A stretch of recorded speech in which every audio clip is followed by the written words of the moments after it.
बसून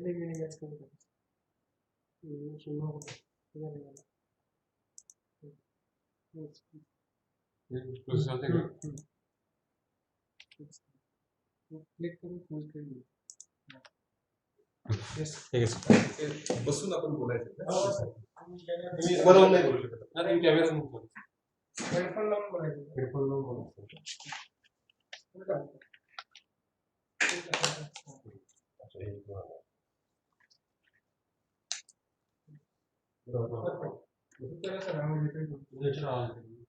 hello hello hello hello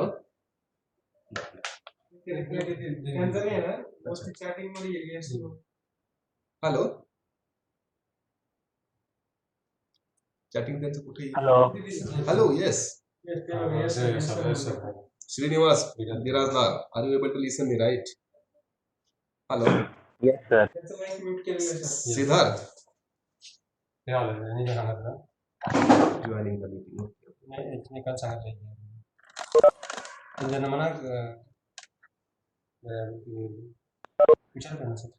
Hello. Shall we start? Hello. Shall we start? Yes, sir. Yes, sir. Yes. Okay. Fine. Very good afternoon, friends.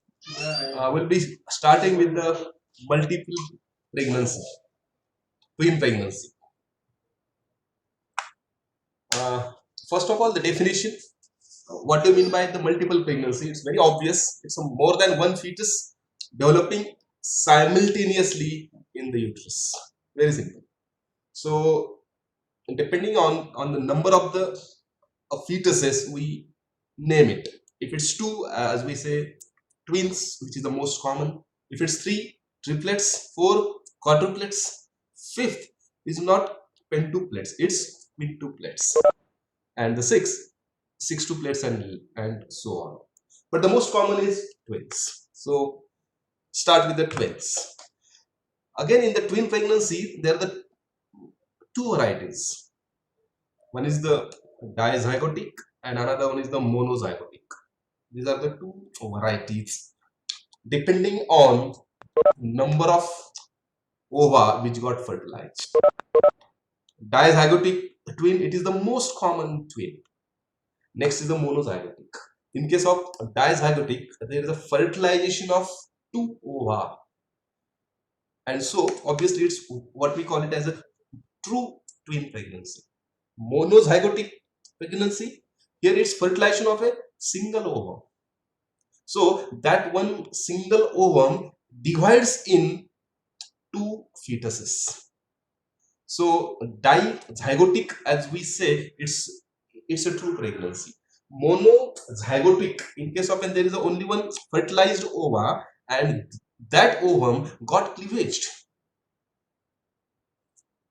And mind it well, the complications in the twin pregnancy are very common in monozygotic twin. So mind it well, monozygotic twin, there is a fertilization of a single ovum, and this single fertilized ovum got divided in multiple pregnancy. So sometimes I can say it as a teratogenic event for the monozygotic one.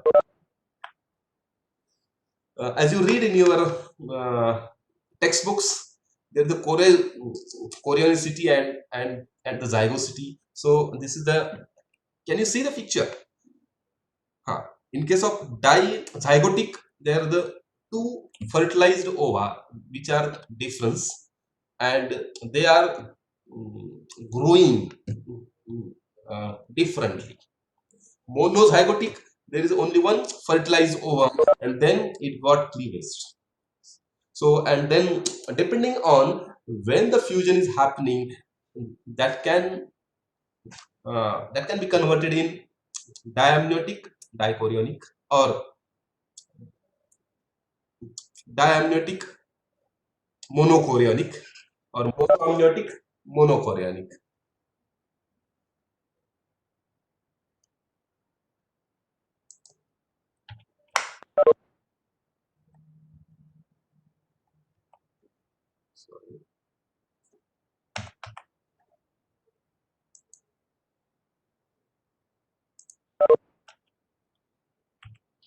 Yes.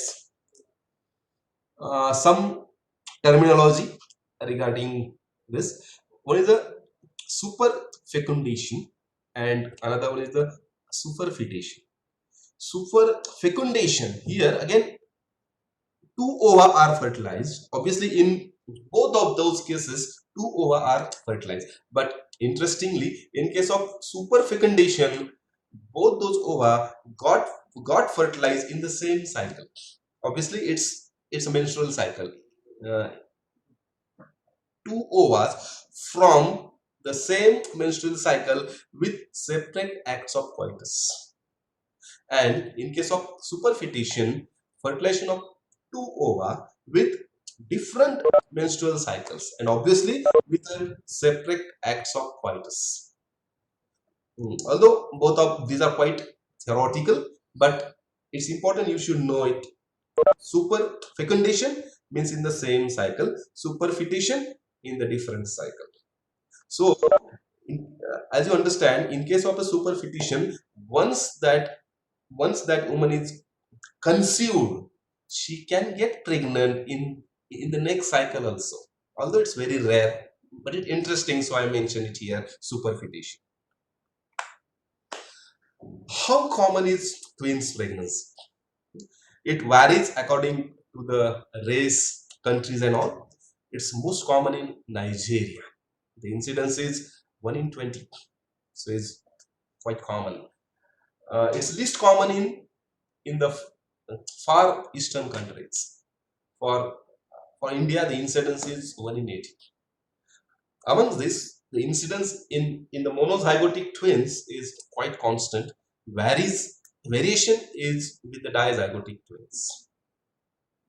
One interesting fact I want to tell you about this one village. If you came across this, Kodni, this is one small village in Kerala, and surprisingly, every house have one twin pregnancy in this village.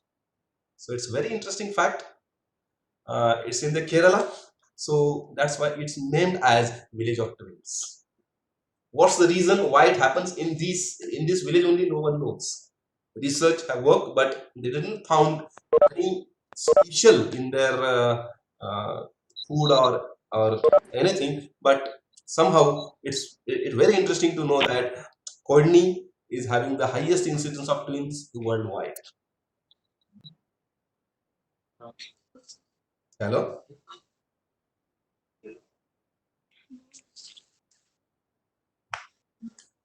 Uh, One interesting rule that's called as Helen's rule. So that tells about the how is the mathematical frequency of multiple pregnancies. So if it's that's in 80s. So frequency of twins is 1 in 80 or 1 in 80 raised to 1. Triplets 1 in 80 square. Quadruplets make a -1, so it's 1 in 80 cube. So it's very interesting, and it's quite commonly asked in MCQs about the Helens. Etiology, why, what's the cause behind this twin pregnancies? So as we say, the monozygotic is very constant and it's influenced by the maternal environment. Dizygotic twins are very widely variable.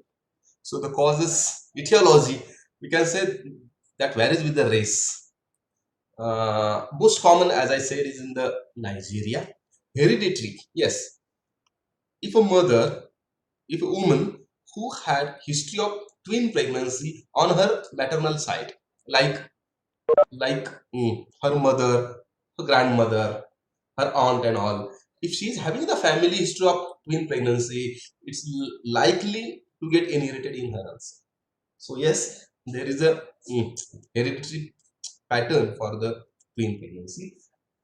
Advanced age, around the age of 30 to 35 years, incidence of twin pregnancy is more. It reduces after 35. Multipara, they are more prone for having twin pregnancy, especially after the fifth pregnancy, and so few drugs which are used for the treatment of infertility, what we call as ovulation induction drugs like clomiphene citrate or mm, recombinant LHFSS and all, they are more prone to have multiple pregnancies. So what happens with the pregnancy? Whenever it's multiple pregnancy, what are the physiological changes during pregnancy? As we say, in case of a singleton pregnancy, all those symptoms and the signs are exaggerated. Weight gain is increased, obviously more than the singleton pregnancy. Cardiac output is also increased. Rise in the plasma volume is excess than the singleton pregnancy. So it's more than 500 ml in excess. So the plasma volume increases more than singleton pregnancy, but rise in mass of RBCs or the RBC mass is around same. That's why here is exaggerated hemodilution and exaggeration of anemia. So what about lie and the presentation? Whenever, see, there are the two fetuses lying in one uterus, and so how do they organize among themselves? So it's interesting. The most common, so one might have vertex, another might have some other presentation also, but the most common is both are vertex. That's the most common presentation. Next one, first is vertex, second is breach. Next is, first is breach, second is vertex. Both quite uncommon. First vertex, second transverse line, still less common, and the least common is both are in the transverse line is the least common. Generally, how do we diagnose? See, nowadays, due to ultrasound and the imaging, it's very easy to diagnose multiple pregnancy. But imagine an era before the ultrasound. So many times it was a surprise that uh, the couple used to come back with two and the three babies from the hospital or from the delivery ward, because they were not knowing whether it's a twins or single. Even though we have ultrasound, we should have that clinical acumen to diagnose multiple things. So what are the things which which shall give us the suspicion that this can be a multiple pregnancy?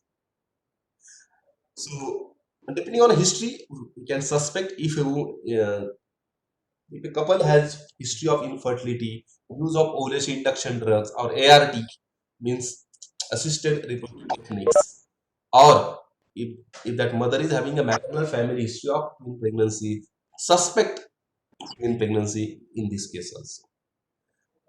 Regarding her symptomatology, if there is exaggeration of the symptoms, suspect multiple pregnancy, like nausea and vomiting. So excessive nausea, excessive vomiting, suspect multiple pregnancy.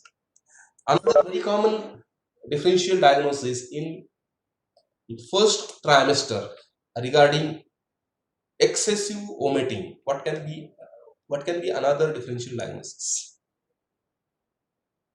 Can you put your answer? What? Hyperemesis gravidarum. Yeah, but if she is having excessive hyperemesis gravidarum, what can be a differential diagnosis?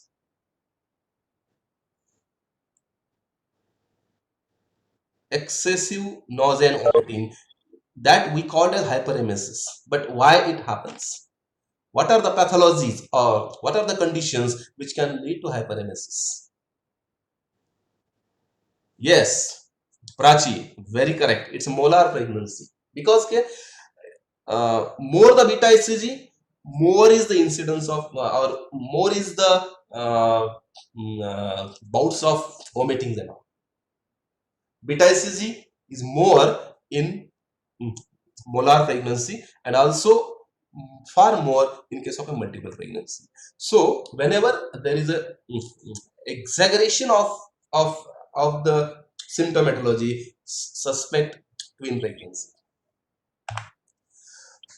Another symptom like weight gain, varicose veins, these are also suggestive of suggestive of multiple pregnancy. I mean, those symptoms are exaggerated. Weight gain, that can happen in the singleton pregnancy also, but whenever there is exaggeration of weight gain, excessive weight gain, suspect multiple pregnancy. What shall be another differential diagnosis whenever there is excessive weight gain in pregnancy? Yes. What shall be another differential diagnosis whenever a woman is having excessive weight gain? Akanksha, you are saying diabetes mellitus. Polyhydramnios. Polyhydramnios is also correct. Diabetes is also correct. But another which is very common, which we should not miss. Fibroid with pregnancy. No, fibroid won't cause weight gain. Something will be related with the pregnancy complications. Excessive weight gain. One is the diabetes, as few of you put it correctly. What else? Which we should not miss. In fact, that is the first symptom which will indicate that condition is developing. Polyhydramnias, yes, it's okay, but still one more. Polyhydramnias already put by someone else. Thyroid, no. Twin pregnancy already we are discussing. Hypothyroidism, oh, no, I won't agree with that.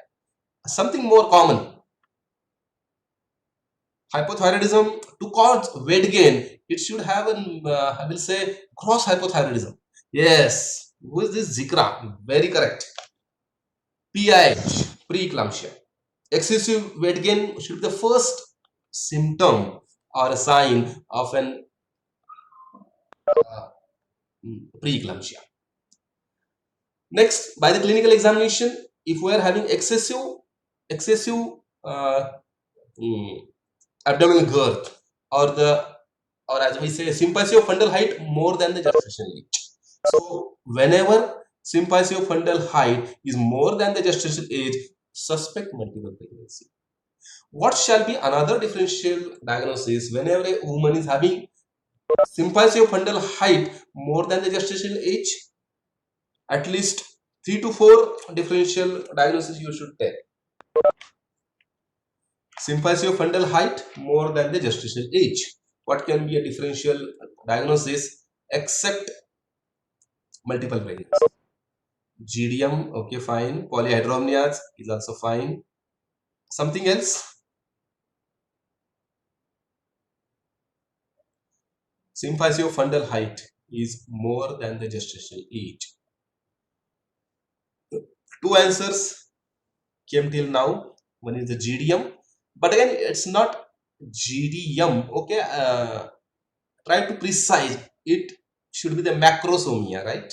And the macrosomia is secondary to GDM. So again, GDM is not wrong. Yes, Akanksha, very correct. Wrong LMP should be the first differential diagnosis, which is the most common. One is the wrong LMP. If it's correct, what can be other differential diagnosis? Polyhydramnias, you put. GDM, macrosomia, also put. Something else.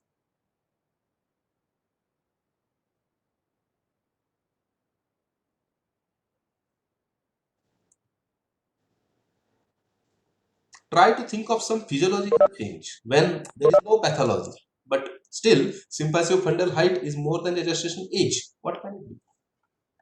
No pathology there. Very normal physical. Large for age baby, Akanksha, very good.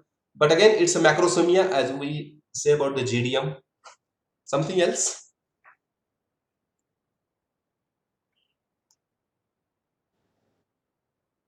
Can there be false rise in sympathio-fundal height? False rise. Do you understand this term? Sympathio-fundal height is normal, but it appearing more. How can it happen? I'm giving you some hints. Sympathio-fundal height is normal, but it's falsely appearing enlarged. She is absolutely normal, but it's appearing as enlarged than the gestational age. What it can be?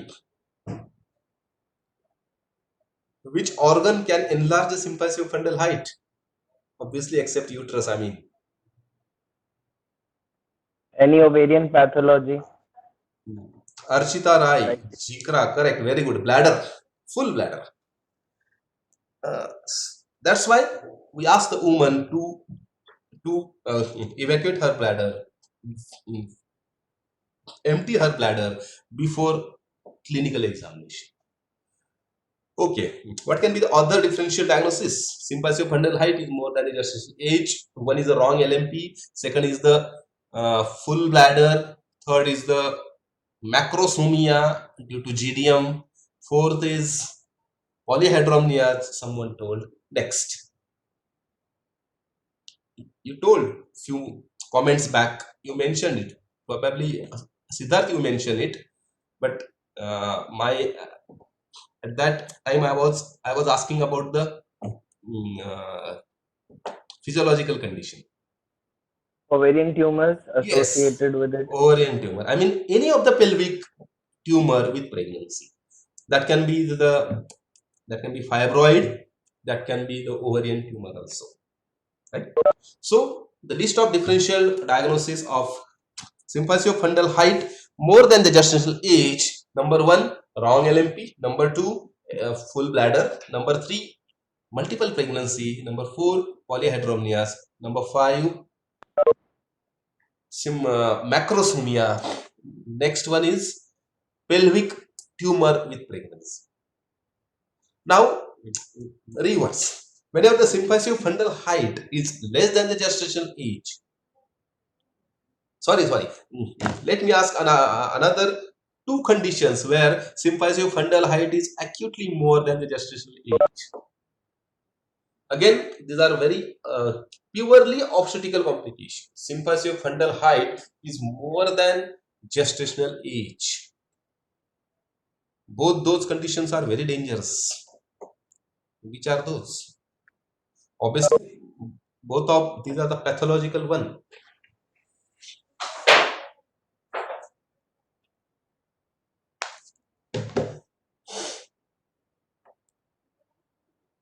Any guess? Placenta previa, Jnaneshwar Gaikwad. You are close to it, but it's not placenta previa. Something opposite to placenta previa. Abruptio placentae. Yes, abruptio placenta, not acrita. It's abruptio placenta because there is a separation of the placenta, and so retroplacental clot organizes inside the uterus, and that enlarges the uterus. That's why concealed type of abruptio placenta can have sympathio-fundal height more than gestation age. What else? Another one condition, can you remember? It's generally in the early pregnancy. Abruptio placenta, polyhydramnios, macrosomia, these are in the, I will say, in the latter half of the pregnancy. What is the one condition which can appear in the first half of the pregnancy, where sympathio-fundal height or uterine size is more than the gestational age?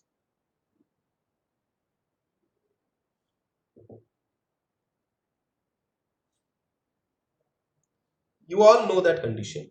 We discuss it also, probably.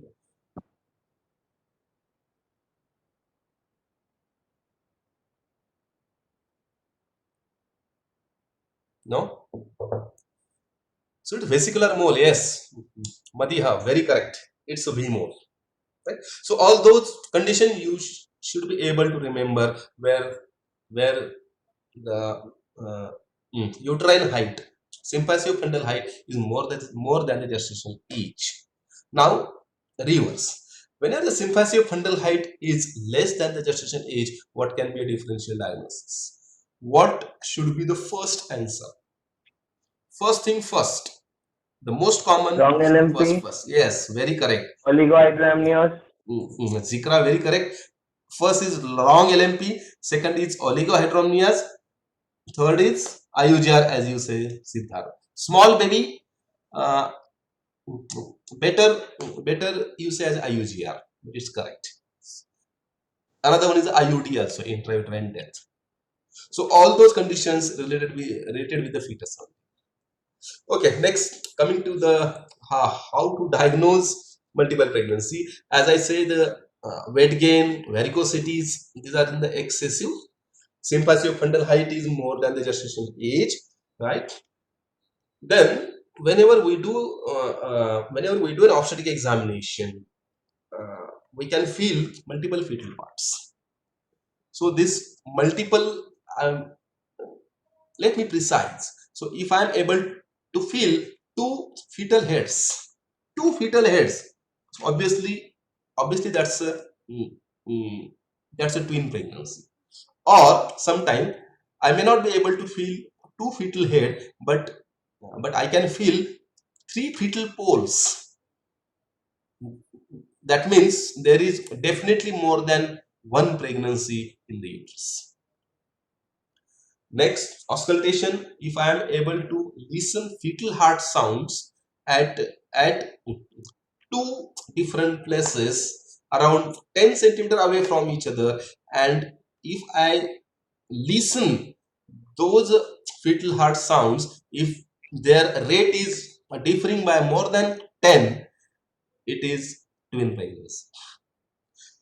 But nowadays, very simple to diagnose by the ultrasound.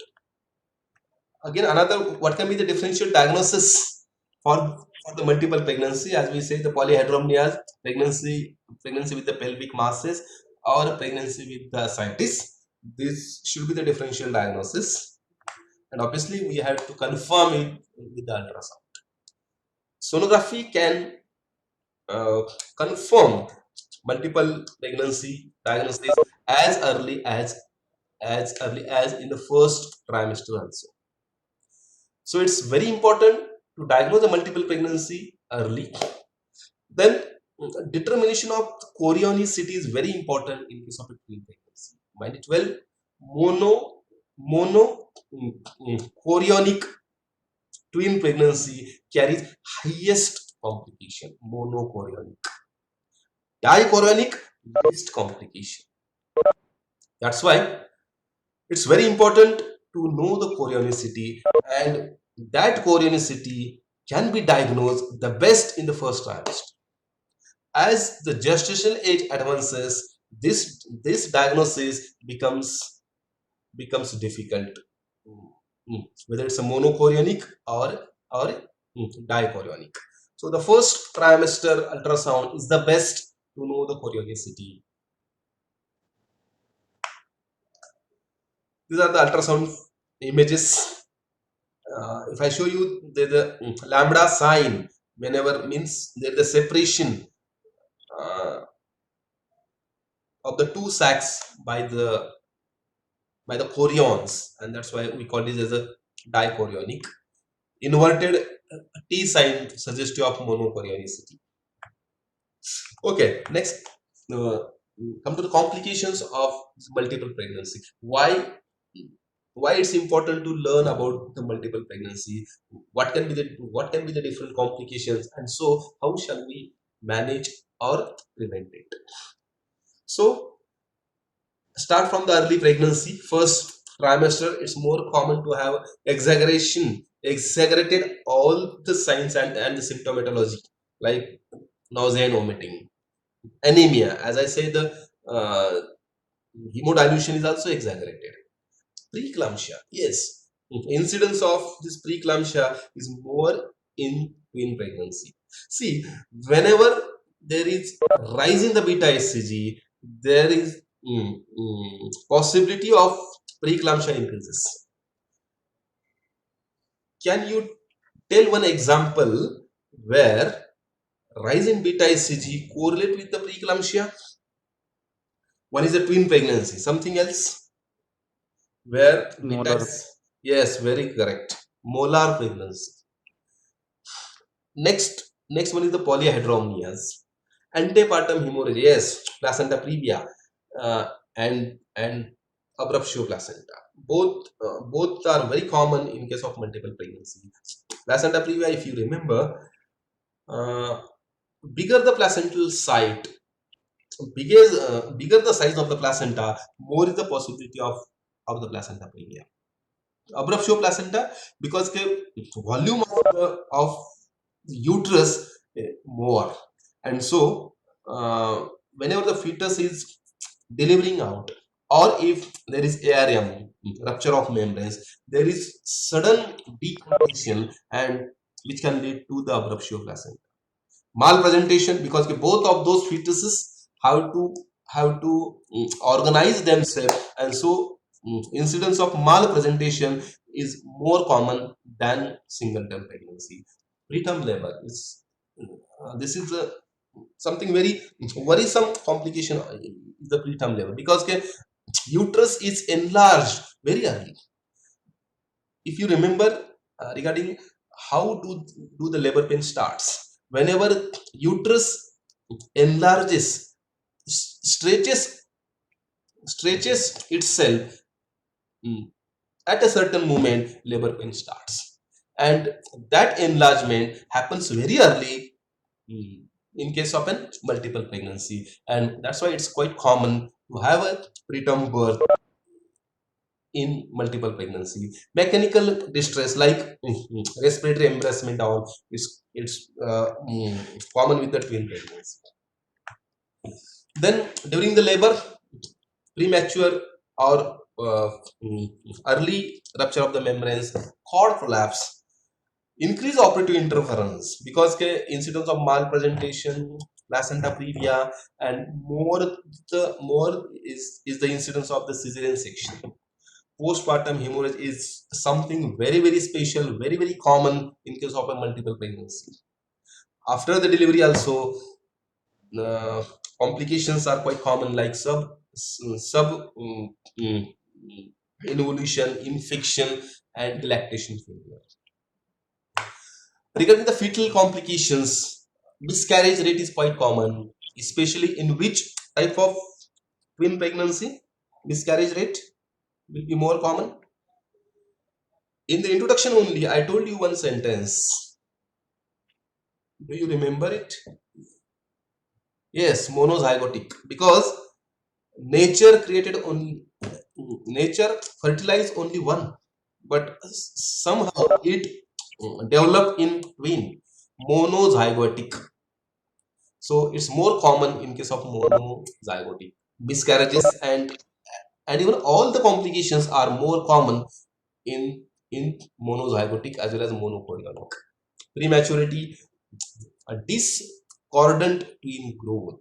Discordant means both the twins are growing at a different phase, but both are having differences. Suppose one, yes, suppose one fetus is having fetal weight of 3 kg, and another fetus is having the weight of 1.5 kg. So it's a discordant twin growth. Intrauterine death of one fetus. One fetus got died inside the uterus, other fetus is still there, but it can cause some harm to that other fetus also, depending on the chorionicity. Fetal anomalies are also quite common. Birth asphyxia and even stillbirths are also quite common in the multiple pregnancies. So due to all those complications in mother as well as in the fetus, we called it as a very high risk pregnancy. Complications are more common in monochorionic twin pregnancies. Again and again, I am revising it. A few of the complications I should have a special mention about, which happens in case of monochorionic twins. One is the TTTS, that's a twin transmission syndrome. Another one is the dead fetus syndrome. Next one is the TRAP, what we call as a TRAP, twin reversed arterial perfusion. Another one is the monoamniosity, quite rare. Conjoined twin is also very rare. What is this? TTTS, twin transfusion syndrome. It's exclusively seen in monozygotic twin. Here, one twin bleeding into the other twin through the placental vascular anastomosis. How those anastomosis develops, we don't know, but it happens. And as a result of this, there is a hemodynamic imbalances in both of those twins. So one fetus will be the donor, other that will be the recipient one. So the donor will be bleeding in case of recipient one. So the donor twin will be smaller, anemic, with hypovolemia, hypotension, oligohydramnias, and the recipient will be growing more, larger, polycythemic, hypervolemia, and even hypertensive, which is having bad prognosis, donor or the recipient. What do you think? Donor. Donor. Obviously, both are at risk, but here recipient is at more risk because it's a polycythemic hypervolemia. They do die because of hypervolemia. Anyway, I mean both are at risk, but recipient is at more risk. So this is TTTS, twin transfusion syndrome. The treatment for this is we can have some laser ablation in the fetus. Obviously, it's not very practicable and still it's not very rewarding, but can be done at some centers wherever those are the research centers only. It's not very common. I'm trying to put it in one of this figure. Can you see here donor and the recipient? So as you say, mortality is 80 to 90% of this mortality. Death will occur in both the babies, but the first baby dying will be the recipient one, next one is the donor one. Another one is the trap sequence, twin reverse arterial perfusion. Here, out of two, one fetus is having no heart, a cardiac perfused twin.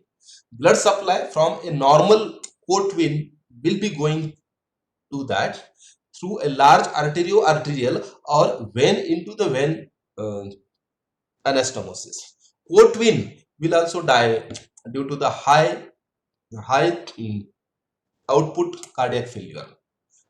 And the twin which is getting the perfusion, generally it's chromosomally very abnormal.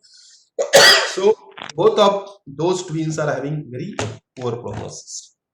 So the trap and this TTTS you should know.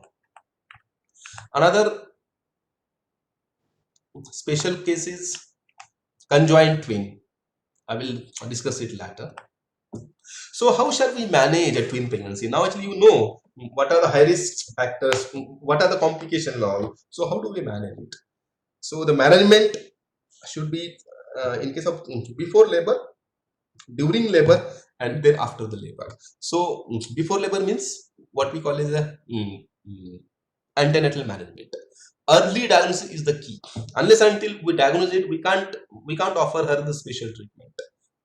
Diet, she should have a healthy diet addition to the singleton pregnancy.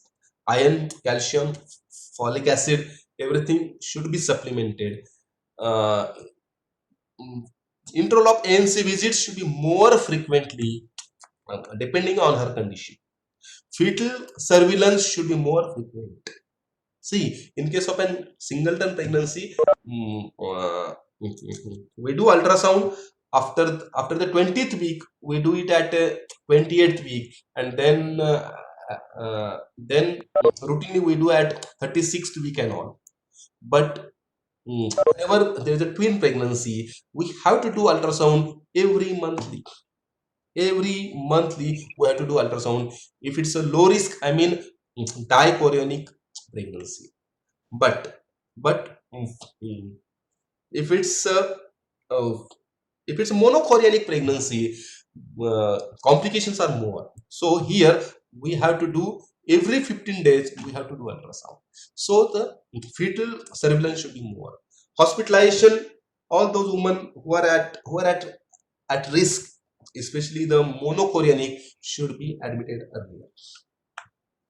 Another one is the tocolytics, progesterone, cervical encerclage. These are all to prevent preterm births, because the preterm is the most awaited complications for the twin pregnancy. So all those should be used judiciously, not as a routine.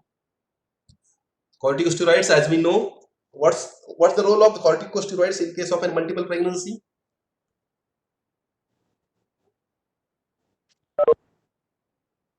Lung, yes, accelerated fetal lung maturity. Yes. Which is the steroid used in our hospital? Betamethasone. Two are the steroids which can be used. One is the betamethasone, another one is the dexamethasone. But which is used in our hospital, do you know? Dexa.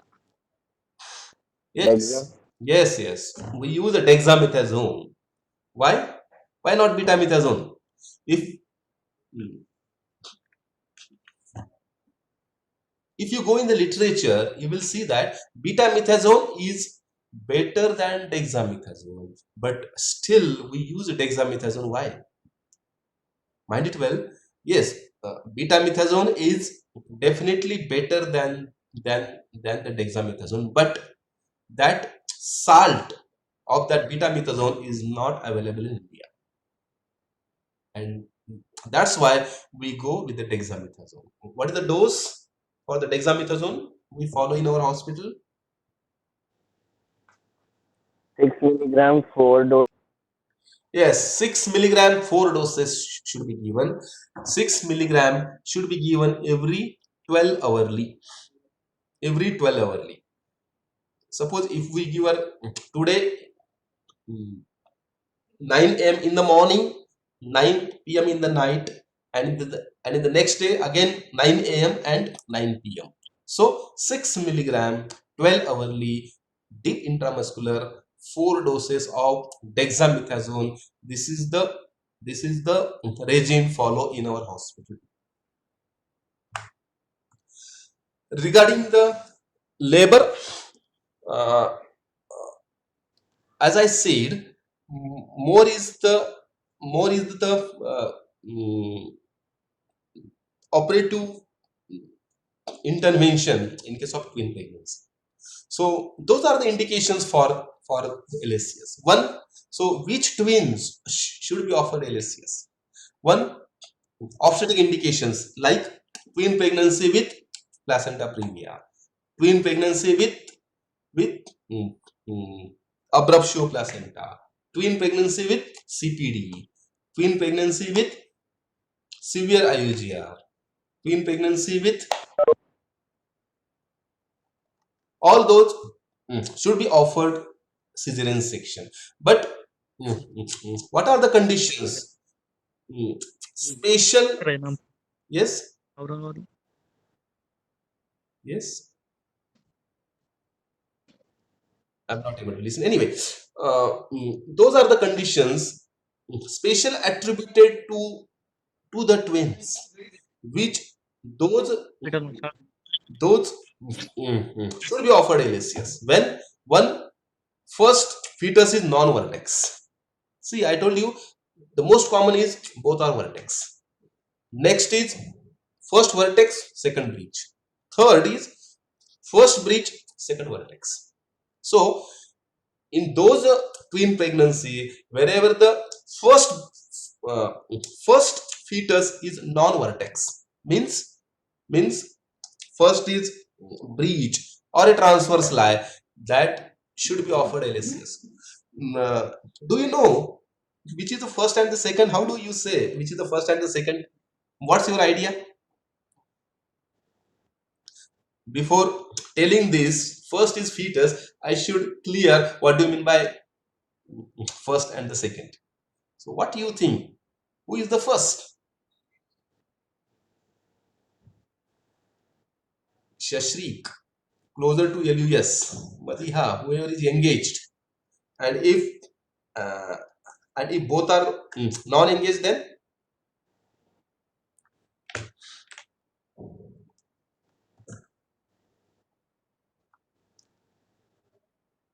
you are partly correct. All of you are trying to say the same.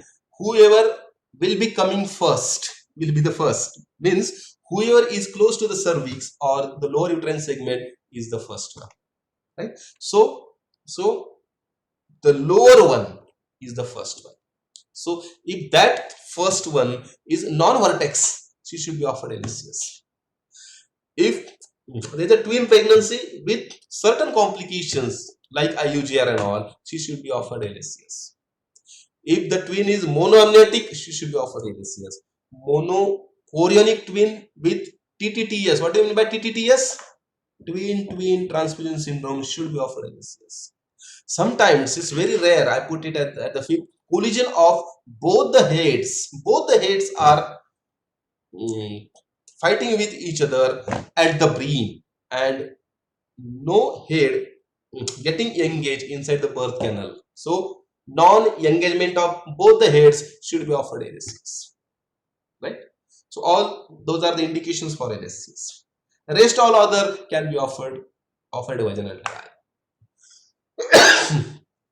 So the guidelines for the delivery of the first baby are same as the standard guidelines for the normal labor.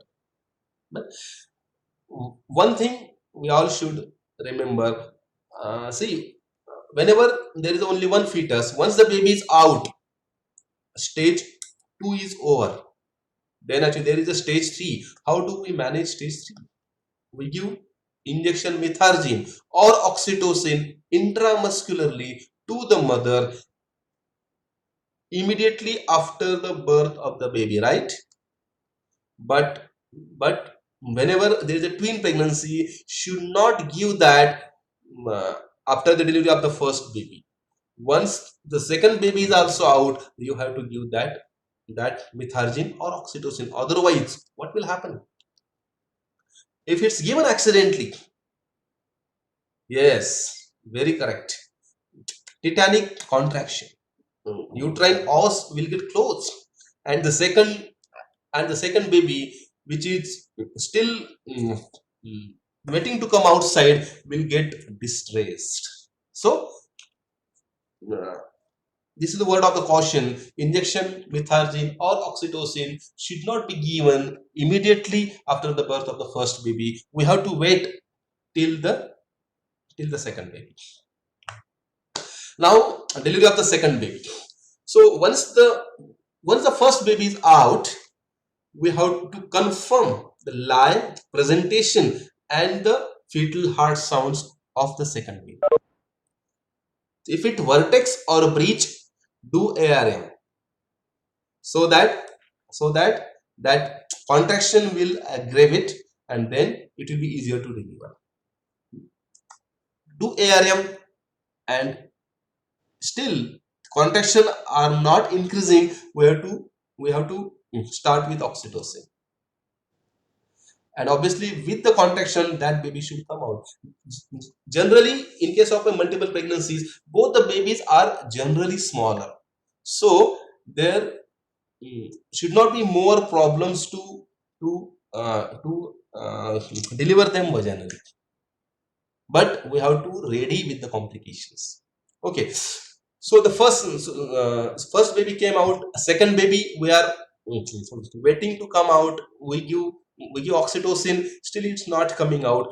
That's why we have to wait up to 30 minutes. If 30 minutes, baby is not delivering, then we have to intervene. Why the baby is not coming out? We can apply forceps if it's a vertex one. If it's not vertex, if it's a transverse line, we can do a C-section, right? But something else we can try. IPV. Had you heard of IPV? Had you heard of IPV? What do you mean by IPV? Polio vaccine. Internal, correct. Internal podiatric version. Internal podiatric version means, internal means we have to put hand inside, hold the podiatric pole, means the legs of the fetus, rotate it and and and deliver the baby out by a breech. This is known as internal podiatric version. Mind it well, this is the only one indication in modern obstetrics of IPV. Otherwise, IPV is obsolete now. No one do it. So the only indication of IPV in modern obstetric is whenever the first baby is out, second baby is in the transverse lie, we can do internal podiatric version to deliver this baby. This is the only one indication of IPV in modern obstetrics. If it's not possible, then simplest way is to do LSCS. Next is the management of third stage. Do you think third stage is very important in case of twin pregnancy as compared to singleton pregnancy? What is the difference in third stage of a singleton pregnancy and a twin pregnancy?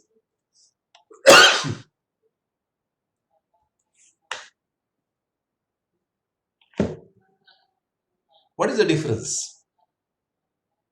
What can happen? Yes, PPH is quite common. Which is the most common type of PPH?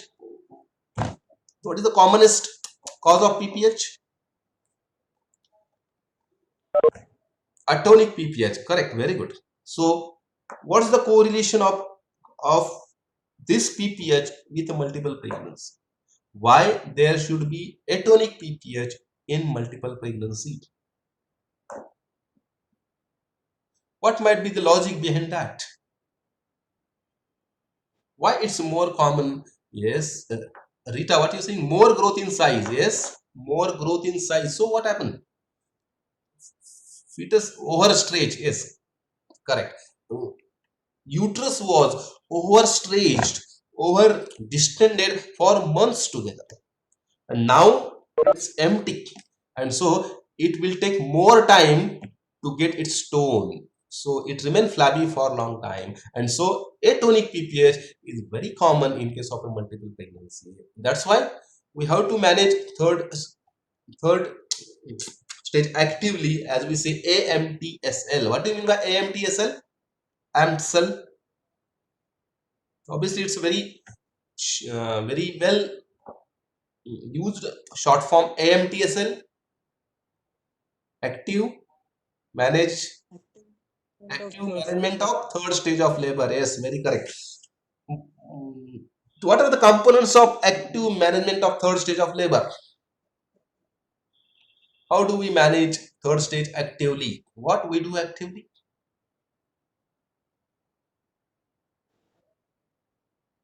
Which drugs? Shashri, which drugs? Oxytocin, correct. When to give it?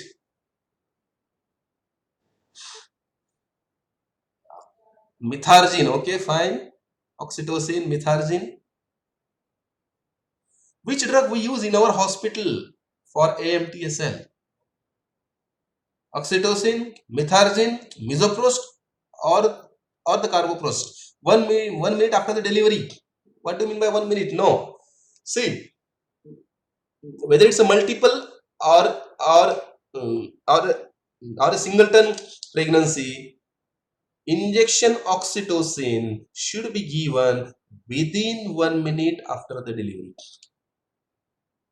Or, as you say, Shreha, immediately after the birth of the baby, within 1 minute, oxytocin should be given. Obviously, if it's a multiple pregnancy, wait for the second baby. Ideally, as you wrote, at the time of delivery of the anterior shoulder, but practically it's not possible many times, because the moment to catch that baby shoulder is coming out, and then someone uh, should give the oxytocin, it's not that easy. But that's why the margin is for 1 minute. At the time of anterior shoulder is the ideal one, but may not be possible. So margin is 1 minute. So AMTSL, the first thing, injection oxytocin 10 units intramuscular immediately after the birth of the baby. This is one component. What is the other? What else we have to do in AMTSL? Yes, wait for the placental separation. So once the placenta is separated, deliver the placenta. How to deliver the placenta? Shreya, very correct. CCT, controlled cord traction. Injection oxytocin 10 units to the mother immediately after the birth. Next, delivery of the placenta by CCT, that is controlled cord traction, and third is uterine massage. Gently massage the uterus, that so that it will not get hangry. Another one thing we forgot in case of an AMTSL is cord clamping. Cord clamping is in the third stage. When the cord should be clamped? It should be delayed, correct? It should be delayed. So the components of AMTSL, one, start with the cord clamping, one, delayed cord clamping. Delayed means how much delayed? Kab tak? Till the cord pulsation stops. Very correct, Rita. Till the cord pulsation stops, right? So one is delayed cord clamping. Second, injection oxytocin. Third, placental delivery by CCT. Fourth, uterine massage. And we have to ready with the adequate number of blood components, and for the management of PPH. Something interesting I should be telling, that interlocking twins. Are you able to listen to me? Or it stopped? I don't know. Okay, yes, fine. Uh, mm, mm. Interlocking twins. Here, both those that will happen whenever the first is breech and second is vertex. First is breech means after coming head of the first baby getting locked with forthcoming head of the second baby. So both the heads getting interlocked. It's known as interlocking twins. It's quite rare. It should be delivered by C-section. Like this. Can you see this?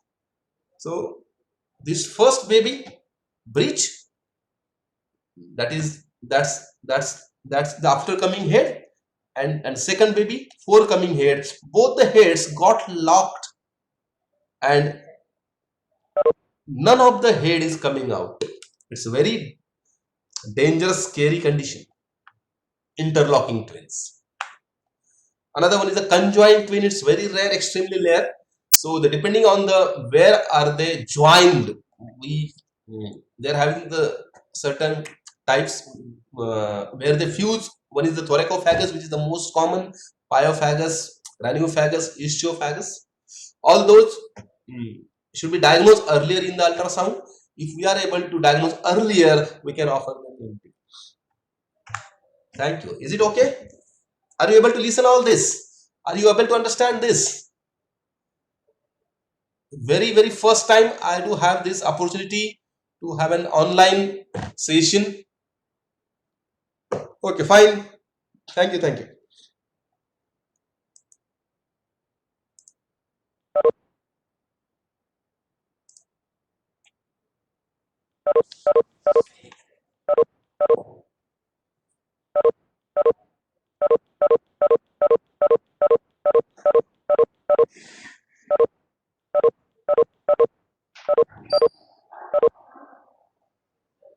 झालं काय करायचं?